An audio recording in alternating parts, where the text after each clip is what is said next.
George yawned and fidgeted on the carpet. The light from my bedside lamp caught his blonde hair and made it shine like a halo.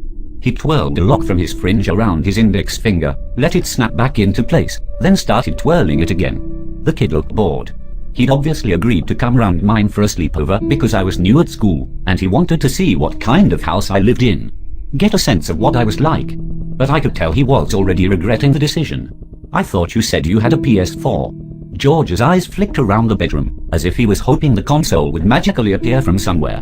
We'd been upstairs since dinner. He'd explored my room and we'd chatted for a bit, then watched some random shows on Netflix. Things were going okay at first, but as the last light bled out of the day and the sky outside darkened, I could tell George was losing interest. That was when I suggested we do something a bit different. "No, I don't have one," I said. "Sorry. Are you still up for having a go at this game, though?" "What? Telling each other stories? Isn't that little kid stuff?" George glanced at the watch on his wrist. I followed his gaze.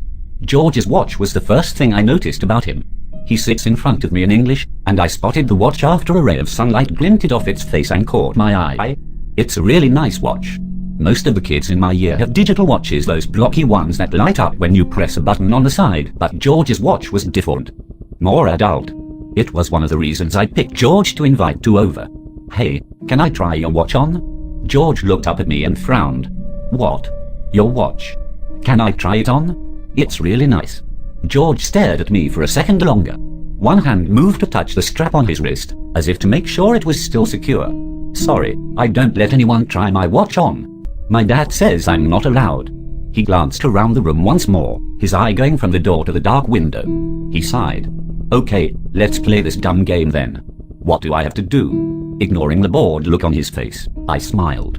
"It's really easy. We just take turns telling each other a scary story.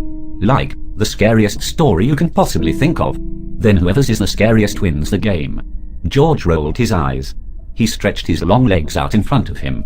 "I don't know any scary stories. Besides, I think I might get some sleep soon. I'm pretty tired." "Come on, just one each. You must know at least one scary story. Everyone does. Plus, I know loads of good ones."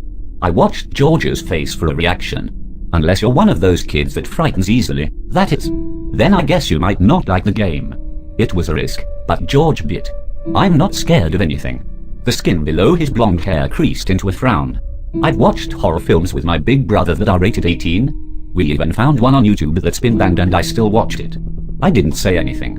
Just looked back at George and smiled. After a few seconds he let out another sigh. "Fine, let's play your stupid game then. But after you're done failing to scare me, that's it. I'm going to bed." George went first. His story wasn't bad, in fairness. It was one he said his uncle told him a couple of years back. Nothing I hadn't heard before. Basically there are two kids, and one of them gets hit by a car and dies. After the funeral, the mother gives the surviving kid some money to go and get liver from the store. Something to cook up for dinner. Because he's sick in the head, though, the kid pockets the money, digs up his brother, and removes his liver instead. Then later that night, the dead brother rises from his grave to come and get the kid in his sleep. It's a decent enough story, but I'd heard it 100 times already. I didn't let on, though. I made all the right faces, and jumped at the right parts. George got quite into it. He gestured his arms and his watch glinted in the light from my bedside lamp.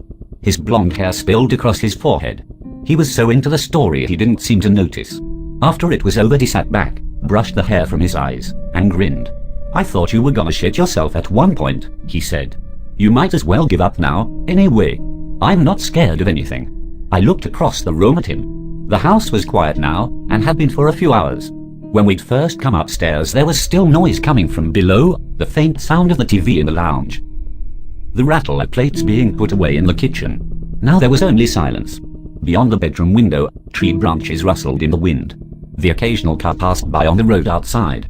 That was it. I grinned at George. "So you're not scared of anything at all?" "No. Nothing. Not even stories that are true." George let out a bark of laughter. "Nice try. Just hurry up and get it over with, will you? I'm already bored." "Okay, fine."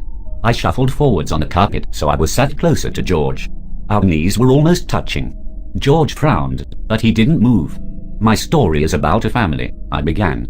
"A family that looks normal enough on the outside, but isn't really normal at all." George rolled his eyes again. He was starting to annoy me quite a lot by now, but I didn't let on. I just carried on with the story as if I hadn't noticed. This family moves around a lot. They never stay in one place for too long. They can't, you see.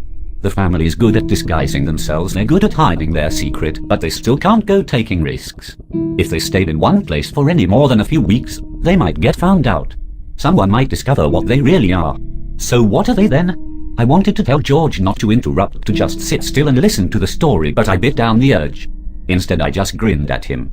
The family are monsters, I said. They're all monsters. They travel from town to town, and they leave a trail of dead kids wherever they go.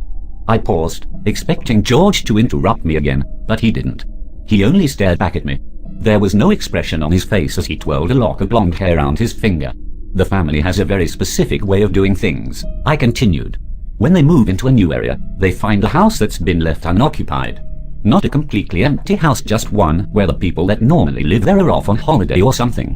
One that'll be empty for a week or two. The family doesn't need long, see. A couple of weeks suits them just fine. So they break into this house, and then they go about setting the trap. It's their own kid they use. They send him off to make friends in the neighborhood. Round the nearby parks, maybe off to the local school under a fake name. Tell him to get to know the other kids. The family is hungry by this point, really, badly hungry, but they don't do anything just yet. They've learned to be patient. I paused and took a breath. This was a story I'd told before, but I found I liked it more and more with each retelling. The trick was not to rush, though. You had to savor it. I'd opened the bedroom window when we first came upstairs, and now a draft of cold air blew in. It ruffled the curtains behind George. Tree branches shook in the garden outside, the leaves whispering to each other. George watched me, not saying anything. I had his attention. The kids' parents don't have to wait long, I continued. They never do. They've trained the kid well, see? He's not just a victim in all this. He may only be young, but he knows how the game works. Once the family has been in the area for a little while, a few days, maybe a week at most, the kid makes his choice. He picks a new friend to invite back to their house. The parents give him an incentive, too. He's still too young to share the tastes they have. They tell him that's something he'll only acquire when he gets older, but he still gets something out of it. What does he get out of it?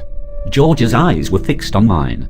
His finger kept twirling the same lock of hair, over and over again. He gets the other kids' stuff, I replied. Whoever he picks. He gets to keep all their belongings after his parents are finished with them. Somewhere in the house below us, a door slammed. George's eyes flicked away from mine towards the bedroom door, then back again. I smiled at him. So, George kept his eyes on me as he tried to formulate the question. So what exactly do the parents, what do they do with the kids they take? Oh, they eat them, I replied. They eat their insides. They tear the kids open while they're still screaming, and they pull out their guts and intestines by the handful. Wolf everything down until there's nothing left but a husk. I grinned. Somewhere below us, a floorboard creaked. The sound was faint and muffled, and I don't think George heard it. Can you imagine what someone looks like when they've had everything inside them removed? They hardly even look like a person at all. It's like the stuff a snake leaves behind when it sheds its skin. The glow from the bedside lamp made George's skin look pale. His lips were slightly parted as he stared at me. But how do they get away with it? He asked. Don't the parents of the kids that get taken come looking for them the next day, when their kids don't show up back home? I grinned back at George. I'd been hoping he'd ask this. Oh, the family's long gone by that point, I said. They vanished like shadows in the night. The only thing they take with them is the remains of the dead kid. And when their parents come looking for them the next day, all they find is a locked house that belongs to somebody else. Another floorboard creaked. It was louder this time, and we both heard it. The sound had come from the corridor outside the bedroom. George's head swiveled in the direction of the door. His eyes were wide in his pale face. What was that? Oh, that was nothing, I lied. Probably just the house settling. There's nothing to be scared of, George. I eyed the watch on his wrist, and imagined what it would look like on mine. From the corridor outside came the soft sound of approaching footsteps.